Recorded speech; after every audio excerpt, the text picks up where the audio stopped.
তো বন্ধুরা, দারুণ হাসির গল্প, মন দিয়ে শোনো সবাই। বিয়ের জন্য পাত্রী দেখতে গিয়ে পাত্রীর প্রেমে পড়ে গিয়েছে সোহেল, যাকে মডার্ন ভাষায় ক্রাশ বলে। দুই পক্ষই রাজি। সিদ্ধান্ত হলো 2 সপ্তাহ পরে বিয়ে হবে। সোহেল তার হবু বউয়ের সাথে বিয়ের শপিংয়ে যাবে। এর আগে 2 দিন হবু বউ তানজিলার সাথে ফোনে কথা বলে সোহেল কিছুটা ইজি হয়ে গিয়েছে। মানজামারা জামা কাপড় পরে সোহেল রিকশায় মেট্রো শপিংয়ে যাচ্ছিল। সংসদ ভবনের পাশেই তানজিলাকে দেখলো একা। সোহেলের মনে একটা দুষ্টু বুদ্ধি আসলো।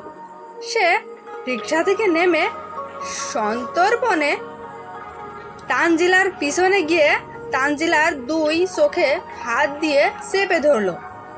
জীবনের প্রথম রোমান্টিকতা করছে। সোহেল নিজেও ঘাবড়ে গেছে। তার মুখ দিয়ে কোনো কথা বের হলো না। তানজিলা বলল, এই জাহিদ, ছাড়ো। যে কোনো মুহূর্তে আমার হবু বর সোহেল এসে পড়বে। সে এভাবে আমাদের দেখলে কি ভাববে? এমনিতেই হাদাটা আমার প্রেমে হাবুডুবু খাচ্ছে। এই অবস্থায় দেখলে হারামজাদাটা হার্ট ফেল করবে শিবুর।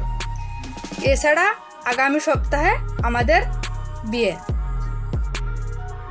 তো বন্ধুরা, গল্পটি একটু ভালো লেগে থাকলে গল্পটিতে একটি লাইক দিয়ে স্টোরি 2.0 চ্যানেলটিকে সাবস্ক্রাইব করবে আর বেল আইকন অলে প্রেস করতে ভুলবে না।